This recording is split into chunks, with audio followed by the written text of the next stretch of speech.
이제 요한복음 11장에서는 이 나사로를 살리시는 사건으로 인해서 이제 본격적으로 유대인들에 의해서 죽이기로 모의를 하는 이러한 이제 일이 일어나게 되고, 12장을 보시면 이제 예수의 발에 향유를 붓는 이 사건, 예수님께서 장사 되실 것에 대한 준비를 시작하는 것이죠. 그리고 이제 13장부터는 마지막 만찬 장면이 시작이 되면서 14장, 15장, 16장, 17장까지 쭉 보시면, 제 성경은 예수님의 말씀이 이렇게 빨갛게 표시가 되어 있는데요. 새빨갛습니다. 다 예수님의 말씀이에요. 14장부터 17장까지는 다 무슨 말씀이냐면 새 계명, 예수님께서 이제 돌아가실 텐데, 십자가에 매달려 돌아가실 텐데, 그 예수님의 죽음에 대해서 이제 제자들이 앞으로 어떻게 살아가야 할 것인가, 어떤 믿음을 가지고 살아가야 할 것인가, 예수님께서는 어떤 일을 위해서, 어떤 구원을 행하시기 위해서 이러한 죽음을 당하셔야만 하는가에 대한 그러한 약속의 말씀이죠. 약속의 말씀이 17장까지 예수님의 말씀이고, 그래서 이제 18장부터 잡히시고 죽으시는 그러한 사건이 21장까지 마무리가 되게 됩니다. 그래서 이제 11장, 오늘 11장이 이 중요한 하나의 예수님께서 죽음에 대해서 가르치시고자 하는 의미가 무엇인가를 드러내시는 중요한 사건이 11장입니다.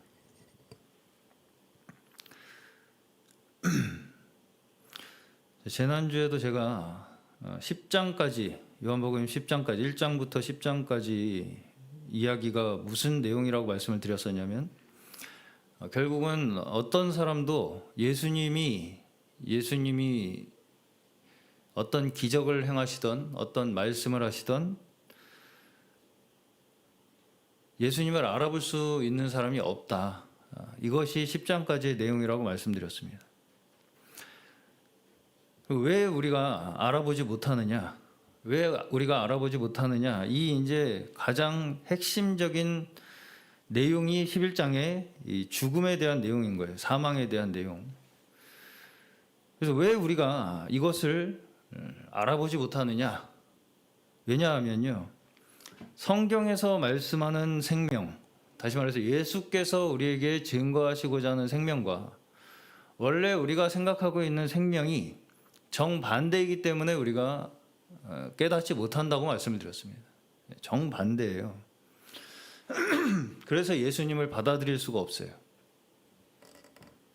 자, 요한복음 전체에 방금 제가 설명을 드렸다시피 예수님은 결국은 뭐 하러 오셨어요? 죽으러 오셨죠.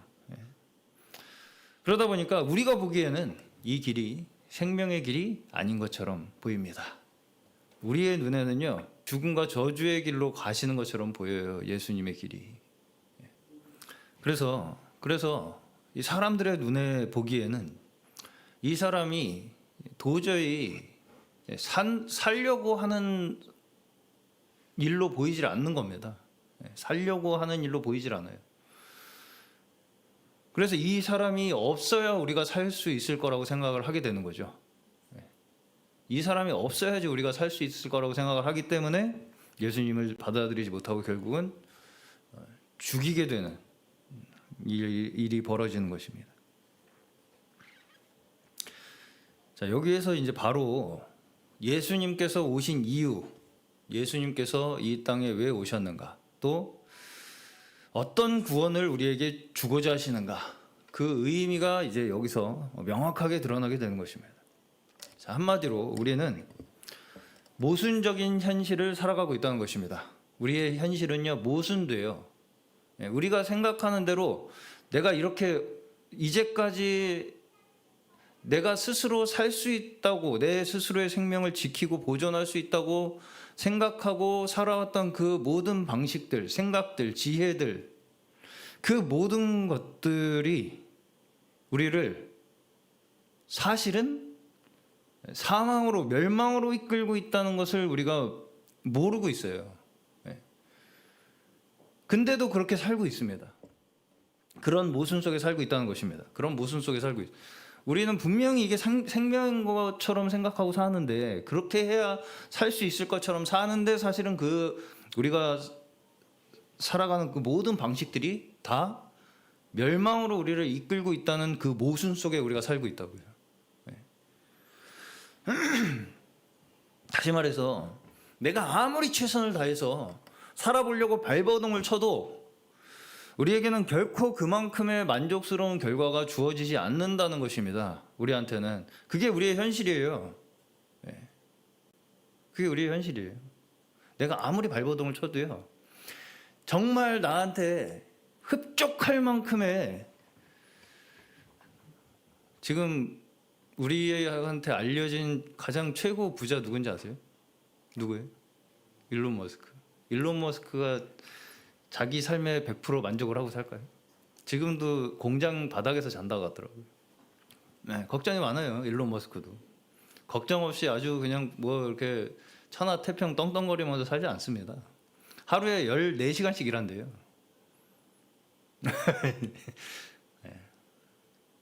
그렇게 일 안 하면은 유지가 안 된다는 겁니다. 그러면서 자식들은 속색이고 결혼도 몇 번씩 하고, 그게 이 지구상의 최고 부자가 살아가고 있는 삶입니다. 만족스러운 결과입니까? 이게 만족스럽습니까? 만족스러워요. 최고의 몇백조의 몇십 조인지 몇백 조인지 하여튼 그런 재산을 갖고 있는데 만족스럽습니까? 그 삶이. 연호 학생, 그 정도 돈 있으면 만족스러울 것 같아요? 그럴 것 같죠. 그러니까 그럴 것 같다니까. 우리는 다 그렇게 생각해요. 그게 당연한 거예요. 연호 학생의 대답이 정직한 대답입니다.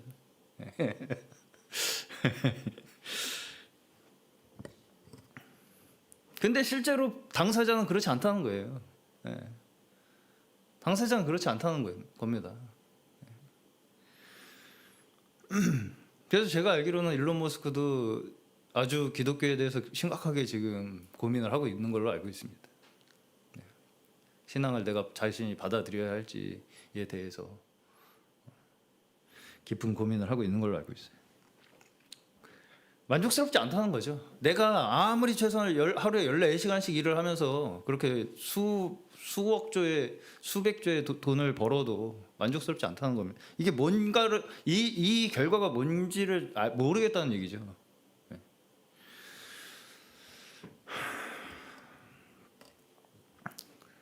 근데 이제 문제는 뭐냐면 우리는 그 모순을 안 받아들이려고 합니다. 그럼 안 받아들이면 어떻게 하겠어요? 안 받아들이고 싶기 때문에 어떻게 해요? 그 결과를 얻어내기 위해서 끊임없이 발버둥을 치는 거죠. 한마디로 노력을 하고 열심히 뭔가를 해서 열심히 노력을 해가지고 수단과 방법을 가리지 않고 내가 원하는 그 결과, 내가 만족스러운 결과를 얻어낼 때까지 살아갑니다. 그렇게 하면 될 거라고 믿고 살아가는 거죠. 그냥 그렇게 하면 될 거라고 믿고 살아가는 걸로 그냥 나는 내 인생은 모순 없어, 이렇게 하면 될 거야 라고 그냥 살아가는 거예요. 그렇게 이제 자기를 합리화해서 살아가는 거죠. 정당화해서. 자, 이걸 이제 다르게 이야기를 하면 내가 이제까지 노력한 게 헛되지 않았다는 것을 증명하기 위해서 내가 이제까지 그렇게 열심히 노력해서 살았던 것이, 내가 내 방법으로 살았던 것이 헛되지 않았다는 걸 증명하려고 하기 위해서 어떻게 한다는 것입니까? 내가 원하는 결과를 만들어내기 위해서 끊임없이 노력한다는 것입니다. 끊임없이 달려간다는 거예요. 그래서 내가 원하는 결과를 만들어내는 것을 목적으로 해서 그걸 내가 이루면 내가 노력한 것이 헛되지 않았다. 이렇게 내가 스스로 확인할 수 있을 거라고 생각하는 거죠.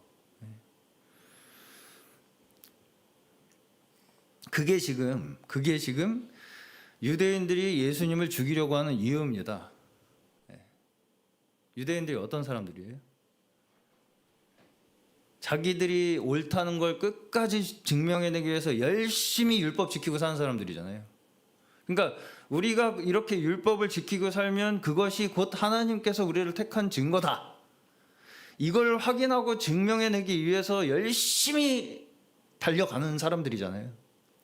그렇죠? 그걸 지키기 위해서 예수님을 죽이죠. 그걸 지키기 위해서 예수님을, 왜? 예수님이 있으면 내가 이제까지 한 게 다 헛것이 되기 때문에, 내 방법이 알고 보니까 이게 멸망으로 가는 길이었다는 게 확인이 되니까 그렇게 되면 안 되잖아요. 이제까지 내가 했던, 열심히 나는 죽어라 지금 율법 지키면서 이렇게 뼈 빠지게 지금 하고 있는데 이게 알고 보니까 아무것도 아니고 심지어 이게 다 멸망으로 가는 길이었다고? 라고 하는 걸로 드러나는 게 그 사람들에게는 나 죽으라고 하는 얘기랑 똑같이 들리는 거죠. 그러니까 그 사람들은 이것을 지키기 위해서는 그 사람이 죽어야 되는 거죠. 그래서 예수님을 죽여야 되는 겁니다. 그렇죠. 자기가 내가 곧 하나님이 선택한 민족이라는 것을 지키기 위해서, 그걸 지키기 위해서는요, 수단과 방법을 가리지 않고 지켜내야 되는 거예요. 그렇죠. 그러면 이제 예수님도 거기에 방해물이 되는 거죠. 방해물이 되는 겁니다. 자, 지금 이 사람들은 하나님이 선택한 민족이라는 자부심으로 살아가죠. 유대인들은. 그 자부심을 지키면서 살아야 된다는 거잖아요. 그렇죠? 자, 이 말에 문제가 있다는 걸 느끼시겠습니까? 하나님이 선택한 민족이라는 걸 우리가 지키고 살아야 돼.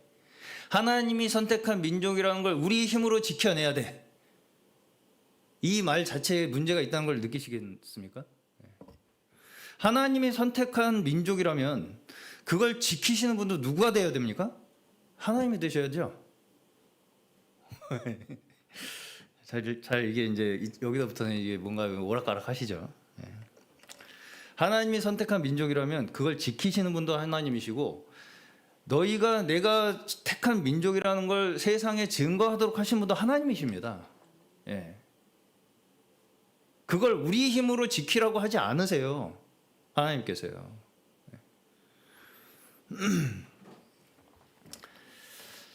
자, 우리가 하나님이 선택한 민족이라는 걸 나 스스로의 힘으로 지켜야 한다고 생각하는 건, 우리가 선택된 근거가 어디 있다고 생각하는 거예요?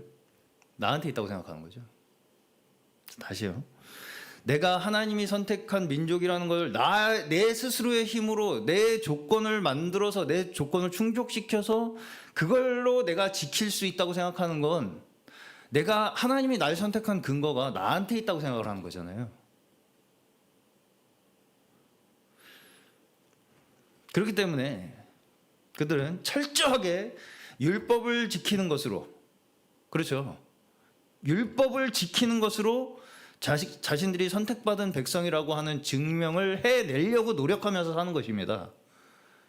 그러니까 우리가 이렇게 열심히 하니까 하나님이 우리를 선택하신 거다. 그렇잖아요. 열심히 우리가 율법을 지키고 살려고 노력을이라도 하니까 하나님이 우리를 선택하신 거다. 그렇죠. 그래서 우리가 선택받은 백성이라는 증명을 자기가 가지고 있는 어떤 그러한 조건으로, 방법으로 증명을 할 수 있다고 생각을 하는 것입니다. 그리고요, 성경에서는 이러한 모습이 근본적으로 봤을 때 우리 모두가 죄의 노예 생활을 하고 있다고 말씀을 할 수 있는 거예요. 죄의 노예 생활을 하고 있는 거다, 이게.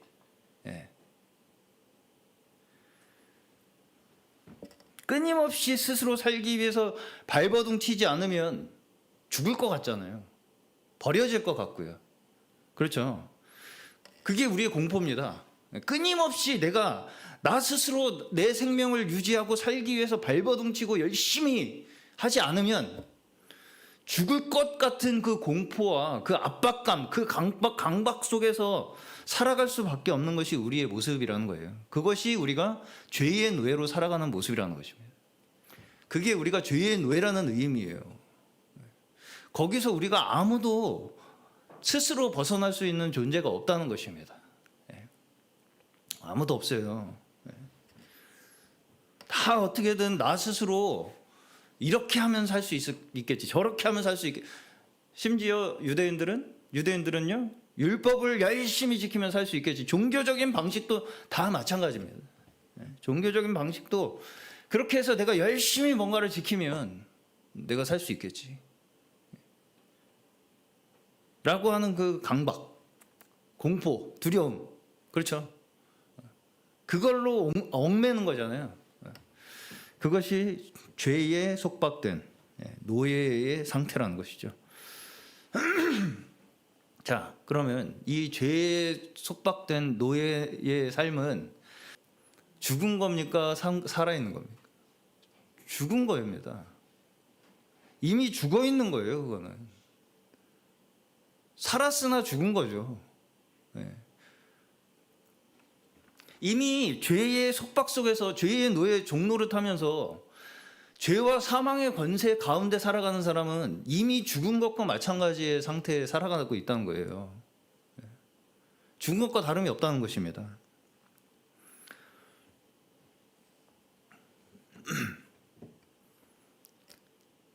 우리가 이미 죄로 말미암아 죽은 자다 이렇게 말씀하시는 것은 죄가 우리에게 가지고 온 그 사망 권세, 죄는 우리에게 사망 권세를 가지고 왔어요.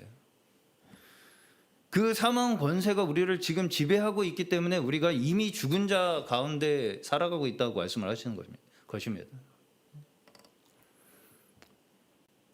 그러면 예수께서 우리를 구원하시는 건 어디서 구원하시는 거예요? 이 사망 권세 가운데서 구원을 하시는 거죠. 우리가 죄로 말미암아 사망 권세의 종로를 타던 우리의 이 현실 속에서, 인생 속에서 예수께서 우리를 구원하시기 위해서, 이 사망 권세로 해방시키시기 위해서 우리에게 오셨다는 것이 예수께서 우리에게 베푸신 구원이라는 것입니다. 그리고 지금 그 증거로서 지금 나사로를 살리신 것입니다. 그 증거로. 어떤 증거입니까? 우리가 아무리 먼 짓을 다하고 노력을 하고 조건을 충족한다고 해도 그 결과가 죽음으로밖에 나오지 않는 우리의 현실, 절망밖에 남지 않은 우리의 현실, 이게 이제 우리가 먼저 납득을 하시고 인정을 하셔야 돼요. 내 힘으로 내가 이제까지 가지고 있는 생각과 조건과 방법과 그 모든 것 아무리 총동원을 해도 그 결과는 결국 죽음으로밖에 나오지 않는다는 그 절망적인 현실이 우리의 전부였다는 것입니다. 그 현실 속에, 그 우리의 절망밖에 남지 않은 현실 속에 예수께서 생명의 문을 열어놓으셨다. 이 증거를 지금 죽은 사람을 다시 살리심으로써 보이시는 겁니다. 죄가 무엇입니까? 죄가 뭐예요? 연호 학생? 죄 뭐예요? 죄는 성경에서는 가장 근본적으로는 하나님을 떠난 것이 죄라고 이야기합니다. 자, 그러면 하나님을 떠났다는 게 뭐예요? 하나님을 떠났다. 연호 학생, 하나님을 떠났다 뭐예요? 지호 학생, 하나님을 떠났다는 것은 이제부터는 내 힘으로 살아야 되는 존재가 되었다는 걸 얘기하는 겁니다. 하나님을 떠났다는 건 이제부터 내가 내 인생의 근거가 되겠다는 이야기가 하나님을 떠난 사람이라는 이야기예요. 그것이 창세기에서 인류가 타락하는 장면에서부터 보여주는 것입니다. 그렇죠? 타락함으로 말미암아서 땀 흘려 먹고 살아야 된다. 아무리 네가 열심히 땅을 경작해도 만족스러운 결과를 너에게 절대로 주지 않을 것이다. 땅이. 이러한 말씀들은 하나님께서 괜히 벌 주시기 위해서 하는 말씀이 아니라 죄가 가지고 오는 당연한 결과들을 이야기하는 것입니다. 자, 11장에서 이 마리아와 마르다의 반응이 나옵니다. 11장에서 마리아와 마르다, 이 나사로의 누이들이죠. 마리아와 마르다, 이 두 사람이 뭐라고 지금 예수님께 똑같이 하는 말이 뭐냐면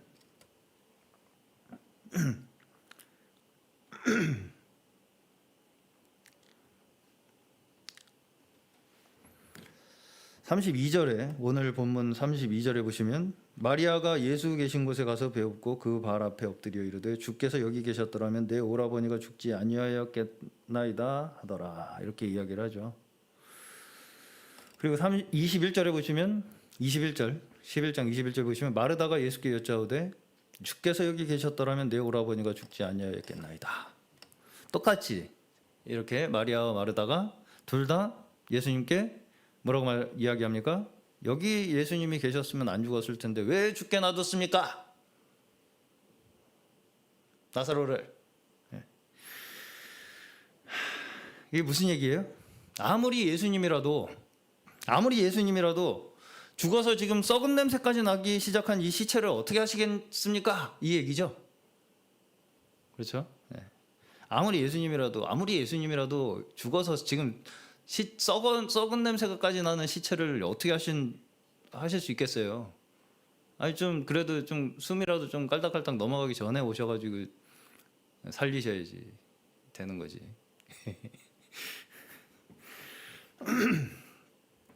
여기서 이상한 게 뭐냐면 마리아와 마르다가 그 책임을 예수님께 돌린다는 겁니다. 예수님이 뭐예요? 예수님이 뭡니까? 예수님이 의사예요? 예수님이 CPR 합니까? 숨 멎기 전에 와가지고 인공호흡해서 살려요? 예수님이? 그럴 거라고 생각하는 겁니까?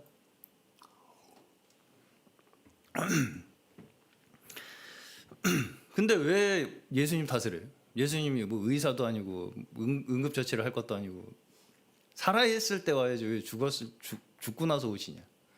살아있을 때는 살릴 수 있었을 텐데 왜 죽은 다음에 오셔가지고 이 사단을 만드냐? 자, 왜 이 사람들이 이런 말을 하겠어요? 우리가 다 죽음이라는 권세 앞에서는 맥을 못 춘다는 걸 얘기하는 겁니다. 한마디로 예수님이라도 이거는 어떻게 못한다 이거잖아요. 한마디로 딱 거기까지예요. 우리가 생각할 수 있는 한계는 딱 거기까지입니다. 그래도 뭐 숨이라도 좀 붙어 있으면 예수님이 기도 어떻게 하셔가지고 좀 뭐 낫게 하실 수 있었을 것 같은데 죽은 다음에 이제 예수님의 손에서도 벗어났다 이거잖아요 지금. 그렇죠? 이거는 이길 수 없다 우리가. 그 이후는 뭐예요? 절망이죠. 그렇죠? 죽어서 시체가 이제 썩어서 냄새가 나기 시작하는 거기서부터 이제 절망이죠. 절망밖에 남지 않습니다. 우리 인생은. 죄송하지만요. 우리의 지각으로, 우리의 논리로, 우리의 지혜로 우리가 사용하는 모든 방법을 아무리 총동원해도요. 결론은 뭐예요? 죽어서 썩어서 냄새가 나는 걸로밖에 결론이 안 납니다. 거기에는 절망밖에 없어요. 아무런 소망도 희망도 없어요. 아무도 소망을 가질 수 없습니다. 그 이후로는 예수님이 와도 안 된다는 거예요. 지금 어쨌든 죽으면 끝이라는 거 아닙니까? 그 절망 앞에서는 모두가 무너진다는 것이며 그리고 그 책임을 예수님께 돌리죠. 우리가 이것이 문제를 해결하는 방법입니다. 자, 지난주에 주일 설교 이후에 이제 저희가 리뷰 시간을 짧게 가지고 있는데 이 책임에 대한 질문을 많이 했습니다. 책임은 누가 지냐 그러면 책임은 누가 지냐. 아주 당연한 질문이에요, 사실. 누구나 할 수 있는 질문. 자, 어쨌든 문제를 해결하기 위해서는 책임감이 있어야 하는 거 아니냐 그런 얘기입니다. 교회를 다니는 것도 다 착하게 살자는 건데 교회 다니는 거 착하게 살자고 다니는 거예요? 그러면 책임은 누가 져요? 착하게 안 살 거면. 내가 선을 행하든 악을 행하든 거기에 대한 책임을 내가 져야만이 내가 착하게 되는 거 아니냐, 그런 얘기입니다. 내가 나쁜 짓 하면 내가 책임지고, 내가 좋은 일 해도 그거에 대한 보상을 내가 받고, 그래야지 착한 일을 할 맛이 나지. 그런 것도 없이 무슨 어떻게 착한 일을 할 수가 있다, 착하게 될 수 있단 말이냐, 사람이. 그런 얘기입니다. 당연한 얘기예요. 굉장히 당연한 얘기입니다. 지금 들으시기에도 그거 말고 다른 어떤 방법이 있나, 이렇게 생각하실 수 있습니다. 자, 근데 이 질문 속에는 근본적으로 논리적인 문제가 뭐가 있냐면요, 내가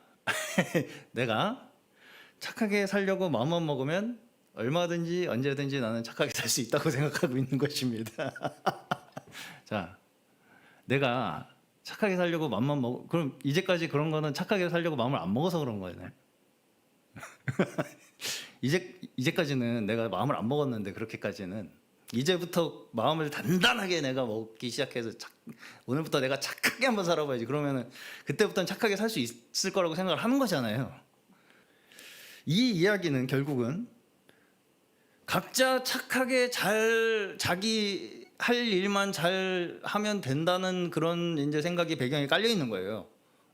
각자 그냥 네 할 일, 각자 할 일이나 잘하면 하고 네 책임이나 다 하고 살면 된다. 그러면 다 나도 착하게 살고 너도 착하게 살 테니까 그러면 다 착해지겠네. 그런 이제 생각이 깔려 있는 거예요. 자, 각자 잘하면 좋아진다는 말에 함정이 뭐가 있습니까? 각자 잘하면 돼. 너도 너 할 일 잘해. 그게 네 책임이고 나도 내 할 일 잘할게. 그게 내 책임이니까. 각자 책임하면 다 좋아지겠네. 이 말에 함정이 뭐가 있냐면, 상황이 항상 좋아지겠습니까? 상황이 안 좋아질 때도 있어요. 반드시. 그러면 반드시 거기서 뭘 찾게 됩니까? 누구 때문에 이렇게 됐는지를 찾게 된다는 것입니다.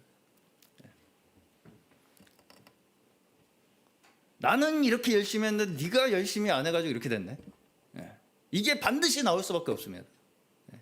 거기에는 자, 책임이라는 것이 나 혼자 내 할 일 다 한 게 책임을 다하는 것입니까? 책임은요, 문제를 짊어지는 게 책임지는 겁니다.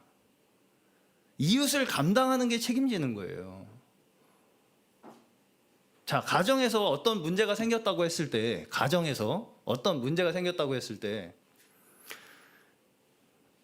부모가 자녀한테 나는 잘못한 거 없으니까 나한텐 책임 없어. 네 책임이야. 네가 알아서 해. 난 책임 다 했어. 책임지는 겁니까? 안 지는 겁니까? 안 지는 거죠. 책임지는 건요, 그 문제까지 다 짊어지는 게 책임지는 거죠. 나는 할 거 다 했으니까 그 이상은 네 책임이야. 이건 책임 안 지는 거잖아요. 맞죠? 네, 맞죠. 책임은 관계에서 나오는 겁니다. 책임이라는 건 관계에서 나오는 거예요. 관계를 책임지는 겁니다. 내 할 일, 네 할 일이 아니고 관계에서 책임이 일어나는 거예요. 그 사람과 함께 그 문제를 내가 감당해 주는 것이 책임을 지는 겁니다. 나 할 일 다 했으니까 나는 끝났다. 내 일은 다 끝났다. 이건 책임이 아닙니다. 책임을 회피하는 거죠, 그건. 그래서 사실상 이렇게 책임을 자꾸 강조하는 이유는 나는 그 이상 책임지고 싶지 않다는 얘기랑 똑같은 겁니다. 무슨 얘기인지 가시죠? 그렇게 책임을 자꾸 강조하잖아요. 책임을 져야지, 책임이 있어야지 이게 서로가 이게 다 윈윈하고 다 좋아지는 거지. 이게 어떻게 책임이 없이, 그렇게 책임하면 하는 것은 나는 그렇게까지 책임 안 지겠다는 얘기를 하는 거예요. 그거는.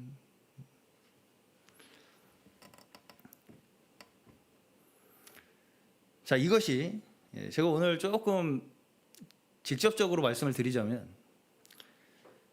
이 성경에 하나님의 주권, 절대 주권, 하나님의 예정하심을 반대하는 논리가 있어요. 대표적으로 알미니안이라고 합니다. 이 알미니안 논리의 가장 근본적인 문제가 여기에 있어요. 그래도 우리가 책임을 져야 되는 거 아니냐라는 거죠. 그래도 우리가 책임을 져야 되는 거 아니냐. 하나님이 다 예정하셨으면 우리 책임은 어딨냐. 이 논리예요. 한마디로 구원 취소를 얘기합니다. 하나님이 구원하셨다가 취소할 수 있다.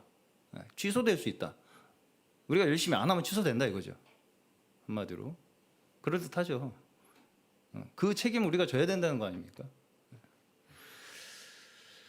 근데 성경은요, 뭐라고 말씀을 하시냐면, 네가 아직도 그런 생각을 그렇게, 죄송합니다, 그렇게 찌질한 생각을 하는 건 네가 아직 은혜를 몰라서라고 얘기합니다. 그러니까 한마디로 내가 열심히 뭔가를 책임지고 붙들고 있지 않으면 다 무너질 것 같이 생각을 하는 거잖아요. 다 망가질 것처럼 생각이 드는 거잖아요. 그렇죠? 내가 책임을 뭔가 이렇게 붙들고 있어야지 이게 유지가 될 것처럼 생각을 하는 그 자체가 네가 아직 은혜가 뭔지를 몰라서 그렇다고 얘기를 하는 겁니다. 성경에서는.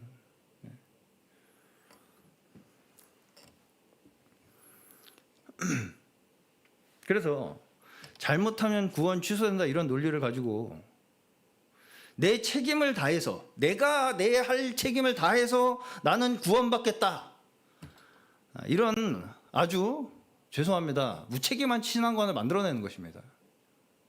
난 내 할 일 다해서 나 혼자 구원받겠다는 거예요. 잘못하면 구원 취소돼, 너 조심해, 이런 거잖아요.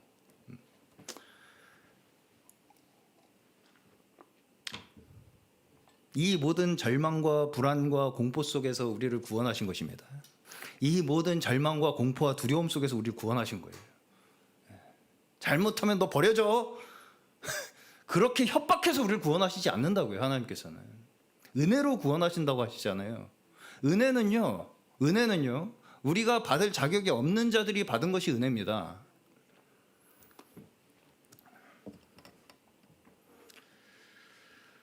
그래서 우리를 어떻게 그런 구원을 하셨느냐, 우리와 함께 하심으로써 구원을 하셨습니다. 진짜로 책임을 지셨어요. 예수님께서 어떻게 해요? 자기의 몸을 들이셔서 십자가에서 자기 목숨을 희생시키심으로써 책임을 지셨어요. 네. 여기서 보시면 나를 믿는 자는 죽어도 살겠고 살아서 나를 믿는 영원히 죽지 않을 것이다, 이 말씀이 있습니다.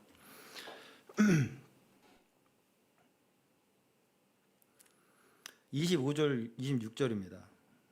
나는 부활이요 생명이 나를 믿는 자는 죽어도 살겠고 무릇 살아서 나를 믿는 자는 영원히 죽지 아니하리니 이것을 내가 믿느냐.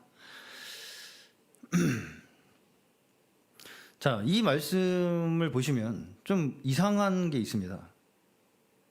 살아서 다 믿잖아요. 죽어서 믿습니까, 우리가? 죽어서 믿는 사람 있어요? 그리고 예수를 믿으면 안 죽습니까? 나사로는 죽었을까요, 살았을까요? 나사로 죽었어요, 살았어요? 죽었어요? 네, 살았으면 지금까지 있겠죠. 나는 그때 살았다, 아직도 살아있다, 그랬으면 아주 확실하게 우리가 이제 믿을 수가 있었을 텐데 결국은 나사로도 늙어서 죽었습니다. 그렇다는 것은 나사로가 살아난 것 그 자체 있죠. 예수님께서 나사로를 살리신 그 자체도 그 자체가 목적이 아니라는 것입니다. 그걸 통해서 하나님께서 하시는 일이 무엇인가를 우리에게 보여주시려고 하신 일이 나사로를 살리신 일이라는 것이죠. 나사로를 살리신 그 일 자체가 목적이 아니라 그 일로 우리에게 믿음을 주시기 위한 것입니다. 한마디로. 그럼 그 믿음이라는 게 뭐예요? 우리가 절대로 넘을 수 없는 그 우리의 인생의 문제의 한계 넘게 하시는, 함께 하시는 하나님, 그 하나님이 우리와 함께 하신다는 것을 믿도록 하시는 것이 우리에게 보여주시고자 하시는 하나님의 일입니다. 그걸 보여주셔서 우리에게 믿도록 하시는 거죠.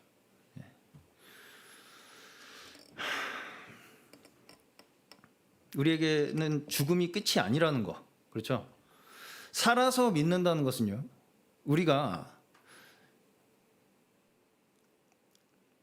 사망 권세에서 이제 벗어났잖아요.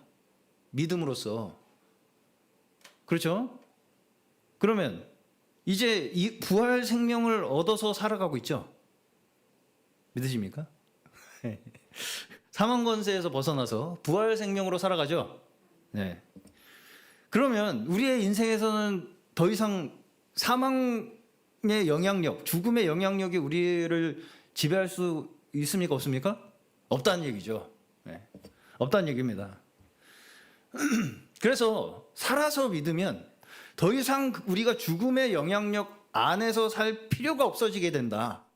죽음의 영향이 우리를 더 이상 지배할 수 없게 된다라고 하는 이 말씀이 살아서 우리가 믿을 때 더 이상 우리가 이 죽음이 우리의 끝이 아니기 때문에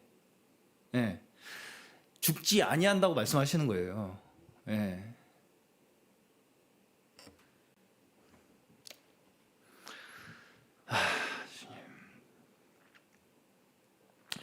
예수님께서는 자기의 목숨을 버리심으로써 책임을 정말로 지셨습니다. 우리의 죄의 책임을 진짜로 지셨어요. 그 책임이 무엇이었냐면, 예수님이 진 책임이 무엇이었냐면요, 내가 선을 행한 것이 어떻게 갚아졌어요? 악으로 갚아졌죠. 나를 십자가에 못 박았죠. 내가 선을 행했는데 나를 십자가에 못 박았죠. 예수님 입장에서.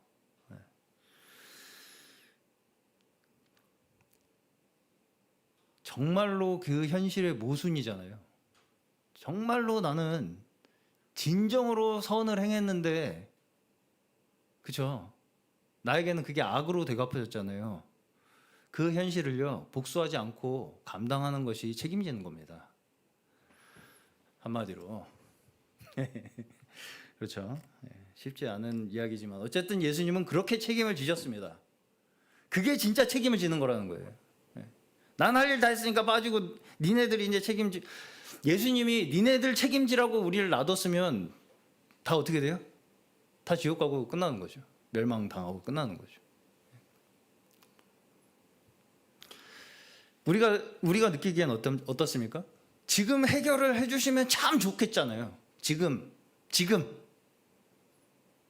내가 겪고 있는 이 문제 바로 지금 해결해 주셨으면 참 좋겠는데 왜 지금 안 계시냐 여기, 이거잖아요. 그렇죠? 왜 안 해결해 주시냐? 왜 안 해결해 주시냐? 지금 나를 떠나 계신 것 같잖아요. 지금 안 계신 것 같죠? 지금 안 계신 것 같아. 지금 마리아 마르다도 왜 안 계셨냐 이거잖아요. 그 안 계신 것 같은 내 바람이 지금 당장 안 이루어지는 것 같은 그 현실이 있잖아요. 그 현실의 모순이 있죠. 우리에게 그 현실의 모순을 믿음으로 인내하는 자들이, 은혜 받은 자들이 진 책임입니다.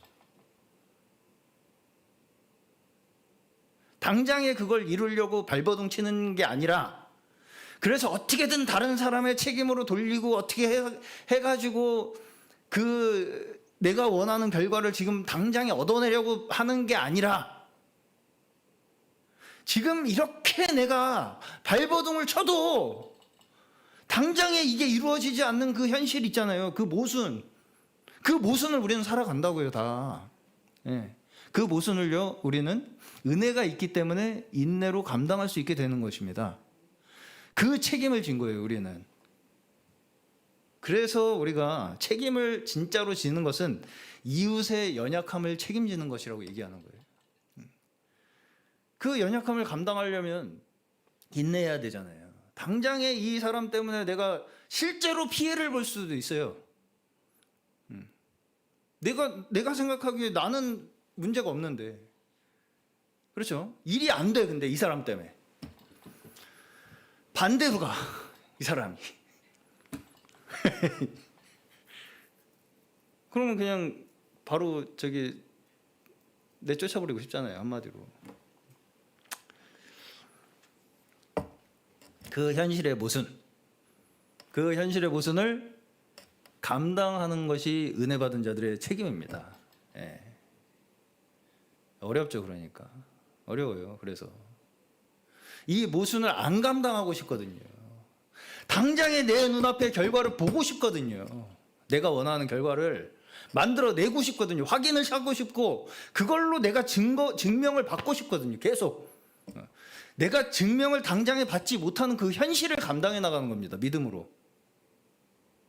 무슨 믿음이요? 내가 죽어도, 심지어 내 육신이 죽는다 할지라도 하나님께서 그 죽음이 나를 거기에서 끝나는 것으로 내버려 두지 아니하신다. 살리신다, 나를. 그 믿음으로 인내하고 짊어지고 책임지는 것입니다.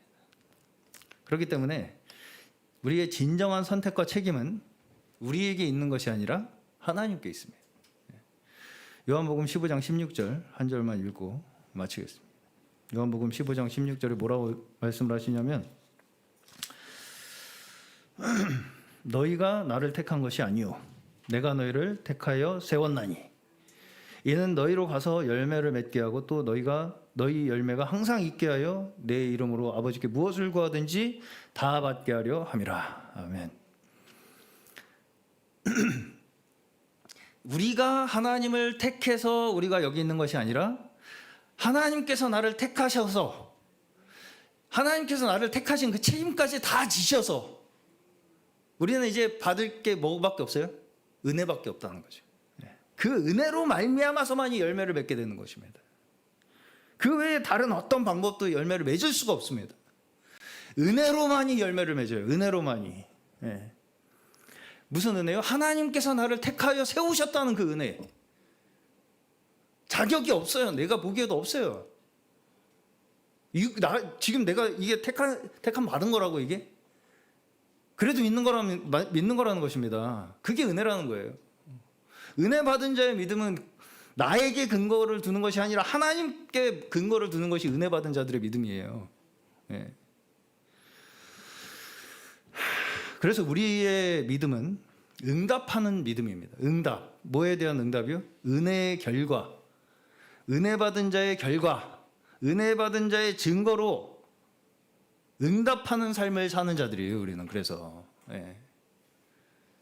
내가 뭘 만들어내는 것이 아니라 받은 것에 대한 응답. 그게 뭐예요? 기쁨, 감사, 영광 돌리기, 찬양. 그렇죠? 그것이 우리가 진정 하나님의 증거자들로서 주님께서 우리를 택하여 이 자리에 세우신 목적인 줄로 믿습니다. 예수께서 이미 우리의 죄값을 다 치르셨어요. 그 책임을 다 지셨다는 것입니다. 그래서 우리는 오직 그 은혜 안에서 누리는 온전한 자유와 기쁨, 두려움이 없는 감사함으로 살아갈 수 있게 해주신 것입니다. 이 믿음 안에서 우리의 모든 인생의 문제와 우리의 모든 어려움 속에 오늘도 함께 하시는 주님 의지하시며 감사함으로 하루하루를 살아가시는 저희 되시기를 축원합니다.